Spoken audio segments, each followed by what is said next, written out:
Cassandra Ventura, also known as Cassie, filed a lawsuit in November alleging Combs raped her and forced her to engage in sex trafficking. Jones alleges sex trafficking and sexual assault, also mentioning underage girls in the 79-page lawsuit. Claims made by Jones include hidden cameras in the rap mogul's home. They seized drugs and more than 1,000 bottles of baby oil and lubricant. 50 Cent just dropped a bombshell that could flip Hollywood's secret world upside down.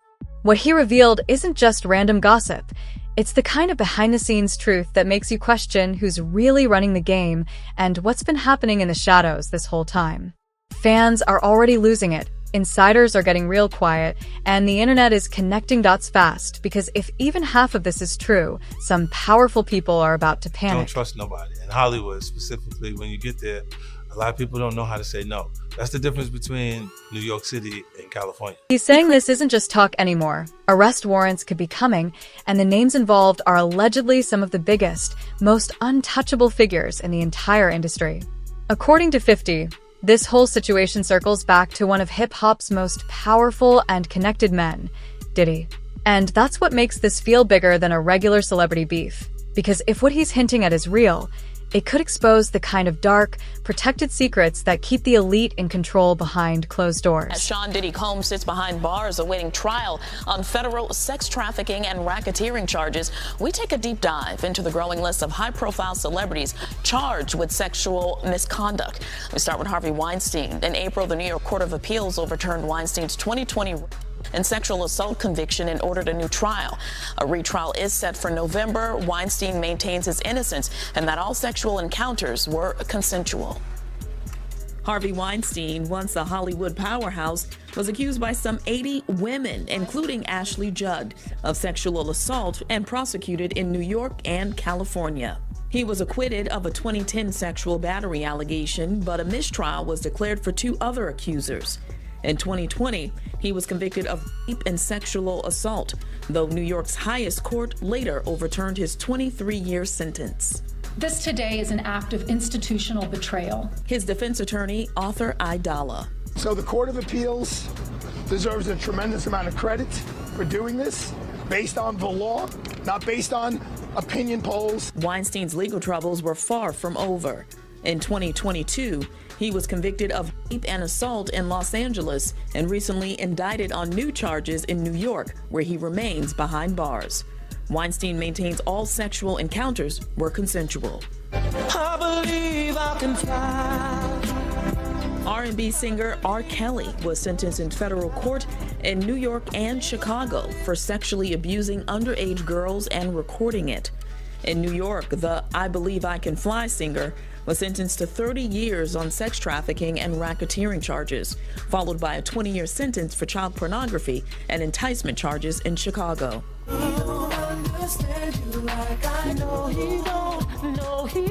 The two men who once teamed up for the hit song Satisfy You now face similar accusations. Like Kelly, Diddy is being held on sex trafficking and racketeering charges. Diddy is being held in the same jail as Kelly once was, Brooklyn's troubled Metropolitan Detention Center. Unlike Kelly, Diddy is also charged with transporting individuals for prostitution. Combs abused, threatened, and coerced victims to fulfill his sexual desires, reportedly begging his victims for compliance. Prosecutors report Diddy held private freak-offs where victims were drugged, beaten, and forced to participate while he recorded and masturbated. Diddy's attorney. He's going to fight this with all of his energy and all of his might and the full confidence of his lawyers. And I expect a long battle with a good result for Mr. Combs. Diddy faces more than 130 lawsuits, mostly by Houston attorney Tony Busby. Our youngest victim at the time of the occurrence was 9 years old. We have an individual who was 14 years old. 50 Cent has always been known as one of the boldest voices in hip-hop. Fearless, unfiltered, and never scared to call people out. But now, with Diddy getting arrested on charges that are far darker and more serious than anyone expected, 50's warnings don't sound like just talk anymore. Suddenly, everything he's been hinting at feels a lot less like controversy and a lot more like the beginning of something that could shake the entire industry. Yeah, and And I know 50, he did a recent interview with US Weekly saying that the reason why rappers are quiet about, Diddy's situation is because they've been to his parties and they don't know what got caught on tape. Bruh, those people who was caught at Diddy party did not know that he had 250 tape recorders in that house. That's a big house. But he had 250 tape recorders in that house that they took, that the feds found. So now with them finding all that and you being at a Diddy party, you know you may have done something that was caught on one of those tapes. You just better pray to God that they don't recognize you. Those people who know that they did something, no, they're not going to speak out. They're not going to say nothing. What part of the game is that?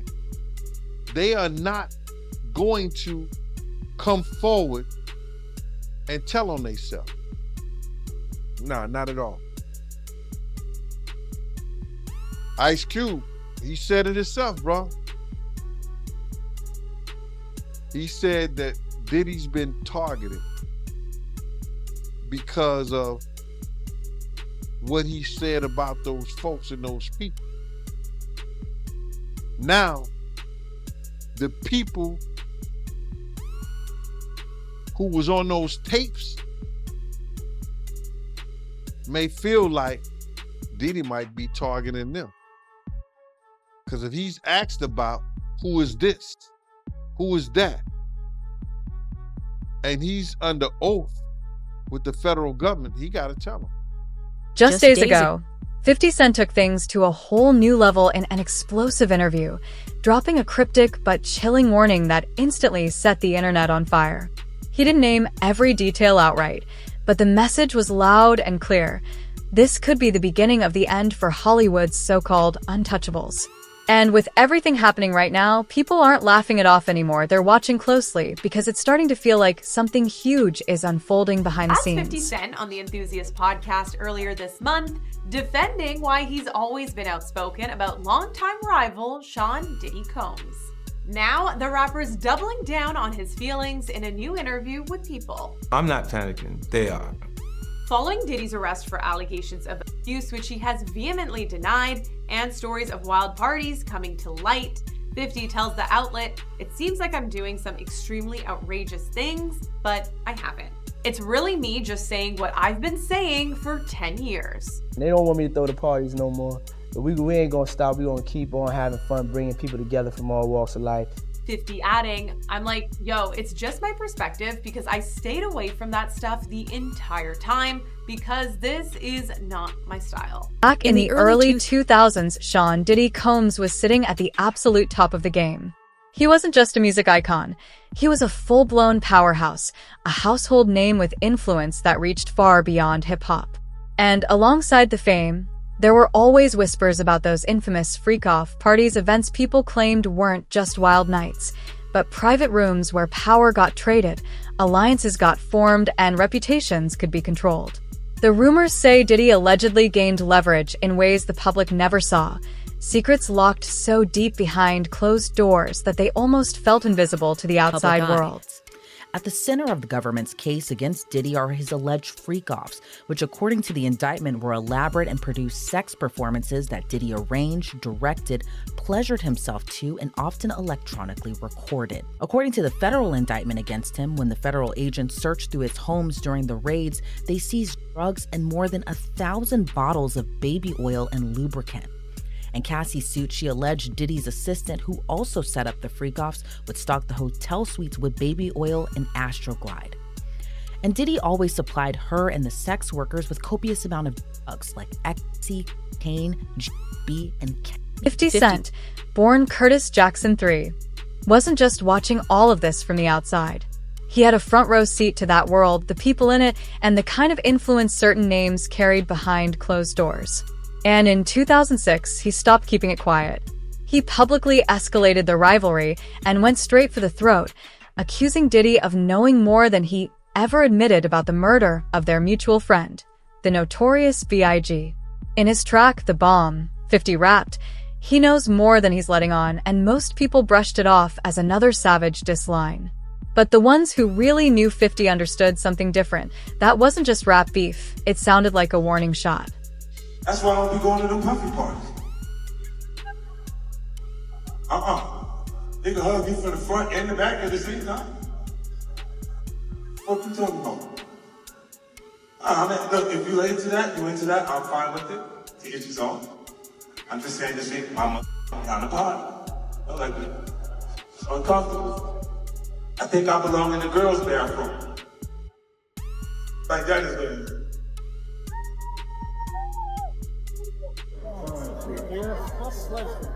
I hate when they leave me to talk because I always say the wrong thing. Last time they left me, I said something about puffy. You saw that? So that clip on? Yeah! I gotta stop doing that kind of shit. I've been talking to a therapist trying to help me with the shit I've been saying. I said crazy shit on my mom for no reason. No fucking reason. Oh wait, maybe I said that shit about puffy because he got Tupac killed. I thought it was for no reason, but I just thought that. 50 Cent didn't hold back at all when he spoke on Diddy's parties, and the way he described it had the whole crowd stunned. He straight up said that's exactly why he never shows up to puffy parties, joking that people there can hug you from the front and the back at the same time. Then he made it even clearer. If that's what someone is into, that's their business. But for him, it's uncomfortable and he wants no part of it. And just when you think he's done, 50 admits he always says the wrong thing when he's left talking, even claiming he's been seeing a therapist because of the wild stuff he blurts out. But the real shocker? He casually drops a heavy accusation, saying, "Maybe I called him my brother because he got Tupac killed," like it's nothing. And that's the kind of comment that instantly turns a joke into something much darker. After he was indicted by a federal grand jury on some pretty serious charges. And with this major development in the case comes a renewed interest in the many allegations against the now disgraced rapper. So let's start with the federal indictment that lists nearly 20 allegations against Diddy in support of the charges he faces: racketeering conspiracy, sex trafficking by force, fraud, or coercion, and transportation to engage in prostitution. From the jump on page 1, prosecutors come out swinging, alleging Diddy is guilty of sex trafficking, forced labor, kidnapping, arson, bribery, and obstruction of justice. The indictment goes on to allege Diddy showed a pattern of abuse, mostly against women, that included verbal, emotional, physical, and sexual abuse, including the use of extensive grooming tactics. As the years went on, the rivalry didn't disappear. It just went quiet, simmering in the background like something waiting to explode. Diddy kept his place at the top of the entertainment world, expanding his business empire and still throwing the kind of ultra-exclusive gatherings most people could only hear about. But even with all that success, the rumors never truly stopped. The whispers of strange, unsettling things behind closed doors kept following him. And then, in 2024, those whispers turned into a full-blown roar when Diddy ended up in handcuffs, arrested on shocking charges that left the world staring at the headlines in disbelief. Diddy mocking his longtime rival after Diddy's arrest Monday night. We brought him to New York about 2 weeks ago because we knew this day was going to come. Where was 50 on Monday? Also in New York, making an appearance on the Drew Barrymore Show. What are you looking for? And do you know what you're looking for? Yeah, well, just real friendship. Friendship, but not with Diddy. You ain't a friend of mine. You ain't no kin of mine. 50 posting a sweet picture of him and Drew on Instagram, but the caption tells a different story. I have a lot of fun. Here I am keeping good company with the Drew Barrymore Show, and I don't have 1,000 bottles of lube at the house. I'm not panicking. They are. 50 referring to the over 1,000 bottles of lube and baby oil found when the feds raided Diddy's home in March. One of many details revealed in his now unsealed indictment, which laid out the charges for his arrest. For 50 Cent, Diddy's arrest didn't feel shocking. It felt like a cold, grim, "I told you so." And he made that message loud and clear in a post that instantly went viral. He shared a photo of himself sitting beside actress Drew Barrymore, smiling like he wasn't bothered at all, then dropped a caption that was clearly aimed straight at Diddy. "I don't have 1,000 bottles of lube at the house." The internet exploded because it wasn't just a joke. It was 50 reminding everyone that he's been hinting at weird behavior for years, and now the headlines are starting to match the rumors. So you have something huge coming up, which is a documentary about P. Diddy, Puff Daddy, P. Diddy. Yeah. Did he do it, right? I know He did it. you've been heavy on social media talking about it. He did it. And I'm the only one who's been vocal about this long before it actually. Oh, you've been saying this for a long time now. And then no one was, they're just, why is he saying this? And now it's coming out like crazy. I mean, but I also didn't participate. I also didn't go to those parties. Yeah. So a lot of the celebrity culture that you don't hear saying anything is because they participated to a degree. Was there a reason you never went to those parties back in the day? Obviously, I know what was going on there, but is there a reason you never did? I'm just not with all that freaky shit. Like all of the stuff that he's doing, I'm not into that type of stuff. I'm just a little more, maybe you could say basic or normal. You go to the 90s, and Keefe D said he paid him to kill Tupac. Yeah.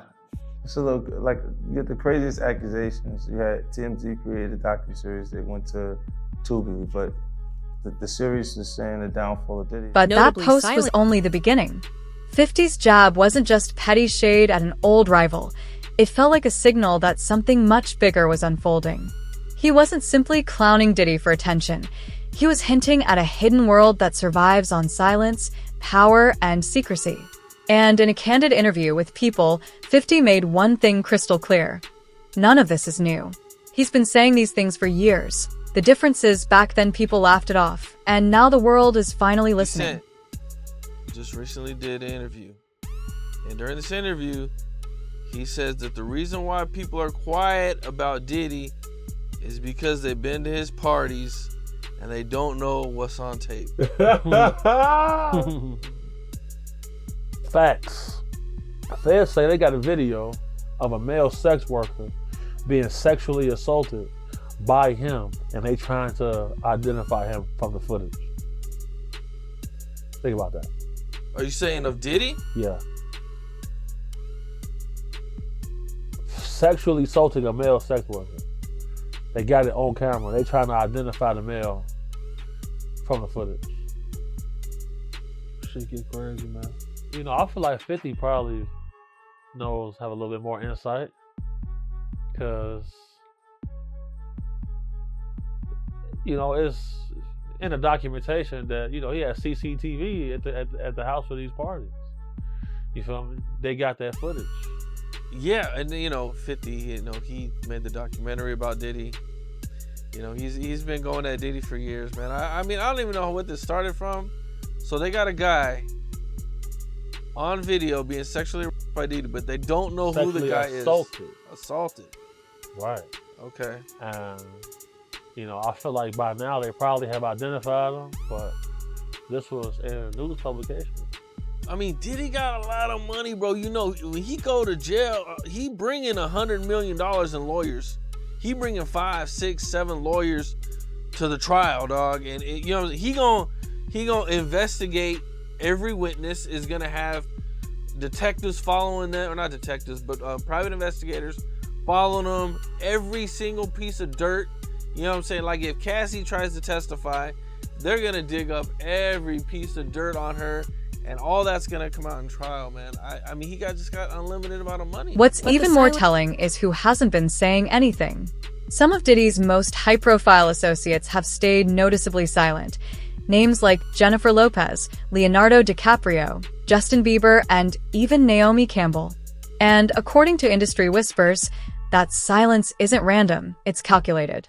Insiders claim there's real fear that even acknowledging a connection could trigger a ripple effect, pulling more people into the spotlight and potentially damaging reputations that have been carefully protected for decades. And now to the latest on the sex trafficking investigation that led to raids on the homes of Sean Combs here in Los Angeles and in Florida. He has not been arrested or charged, though he is named in multiple assault and trafficking lawsuits. Eyewitness News reporter Sophie Flay joins us here live with more. Sophie. Giovanna, in a 79-page lawsuit filed by a music producer who claims to have worked with and lived with Sean Combs for a period of time, alleges there were underage girls, hidden cameras, and sexual harassment at his home, all of which Combs denies. What were federal investigators in tactical gear looking for at Sean Diddy Combs' home in Los Angeles and Miami? Homeland Security says the raids were part of a months-long federal investigation, including sex trafficking. If he's convicted, ultimately, he'll be in prison for a very long time. One count of sex trafficking typically is 10 to 15 years in prison. Cassandra Ventura, also known as Cassie, filed a lawsuit in November alleging Combs raped her and forced her to engage in sex trafficking.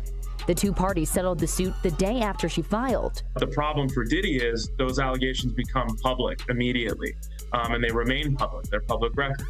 So now that they're public record, and Cassie was brave enough to put her name to those allegations and not just file as a Jane Doe, well, that certainly empowers other potential victims of Diddy's conduct. Multiple lawsuits have been filed against Combs, including one by music producer Rodney Jones. Jones alleges sex trafficking and sexual assault, also mentioning underage girls in the 79-page lawsuit. Claims made by Jones include hidden cameras in the rap mogul's home, saying, quote, Mr. Combs allegedly threatened to eat Mr. Jones's face in order to get what he wants. But that silence didn't cover everyone. One of the loudest voices to step forward was Rodney Lil Rod Jones, a former collaborator who filed a $30 million lawsuit against Diddy, accusing him of sexual harassment and serious threats. When the lawsuit first dropped earlier this year, Diddy didn't respond publicly, and the whole thing felt like it was being buried under industry noise. But after the recent arrest, Jones stopped holding back. In an interview with Rolling Stone, he allegedly described Diddy as a monster and shared chilling claims about the intimidation, pressure, and manipulation he says he lived through. Details that made it feel less like a dispute and more like a warning about what happens behind closed doors. Now let's get to a few of this morning's other big headlines. Starting with a bombshell announcement amid the mounting lawsuits against Sean Diddy Combs, Houston rapper 50 Cent announced yesterday that he's the executive producer of a docu-series about the sexual assault and allegations against Combs. The series will also discuss the sex trafficking and racketeering charges Combs is facing. The series is expected to make a premiere on Netflix, but a date has not yet been set. For 50 Cent, accusations like these don't feel like random headlines. They feel like confirmation of everything he's been warning about for years. And he's clearly not backing down now. Rumors are already swirling that he's working on a documentary titled Did He Do It? A project that's reportedly meant to peel back the layers of Diddy's empire and expose what's been kept hidden from the public for so long. If that documentary actually drops, it could turn this whole situation from a scandal into a full-blown industry reckoning. It seems like I'm doing some really outrageous things, but I haven't. It's really me just saying what I've been saying for 10 years, which is kind of true. For 10 years, he's been calling out Diddy and others. Has he been vindicated, 50 Cent, do you think? I mean, I don't think 50 ever really liked Diddy. Tony Yayo is a regular on my show, and that's Diddy's right-hand man. And he's always said that whenever they would have meetings with Diddy, he'd be like, listen, I don't like him, but I'll hear what he has to say. And I remember on Drink Champs, he had this one instance where he talked about where he was, I guess, talking to Diddy, and Diddy offered to take him shopping. And he was like, what, like I'm a girl? Like I'm a hot girl that you take shopping? Like, that's ridiculous. So, I think that Diddy always, rubbed 50 Cent the wrong way, and 50 always had a disdain of him. And now that this is happening, Diddy's just joining 50 is actually joining into the circus. And he's coming out with his own documentary. It's going to be on Netflix. I'm sure that's going to be epic. Jason, you know this world very well. There's a lot of conflation. There's a lot of conflation happening though, because what 50 has been critical about is that what he said is that Diddy was gay. All the trolling on Breakfast Club and everywhere around media social media has been about Diddy's sexuality. I haven't heard him say Diddy slept with a little kid. I haven't heard him say Diddy drugged people. I mean, I haven't, but if somebody else has, let me know. I think that there's just been so many different misinterpretations or connections of things that are just muddying the water, right? Diddy parties and Diddy After Dark, two different things. So a lot of celebrities that are afraid to be tied to Diddy After Dark are not coming forward saying like, hey, yeah, we've been to a Diddy party. I've been to a Diddy party. So I think trying to make sense of all of it, it's been mind-boggling because there are so many things being connected to things that are not a thing. As of now, Diddy remains in custody, denied bail, and facing charges so serious they could potentially cost him the rest of his life behind bars. And with 50 Cent going full offensive mode, refusing to stay quiet and turning the heat up even more, one question is hanging over everything. Is this finally the moment Hollywood's hidden power structure cracks, or will the industry find a way to bury it like it always has? In Interview 15, the arrest of Sean Diddy Combs hasn't just exposed one man's downfall, it's cracked open something far bigger. It's like a Pandora's box of hidden alliances, buried secrets, and quiet fear that's been sitting behind the scenes for years, and now the entire industry is feeling the pressure. With 50 Cent leading the charge and more voices stepping forward, this isn't looking like a normal celebrity scandal anymore. It's starting to feel like the first page of Hollywood's darkest chapter yet.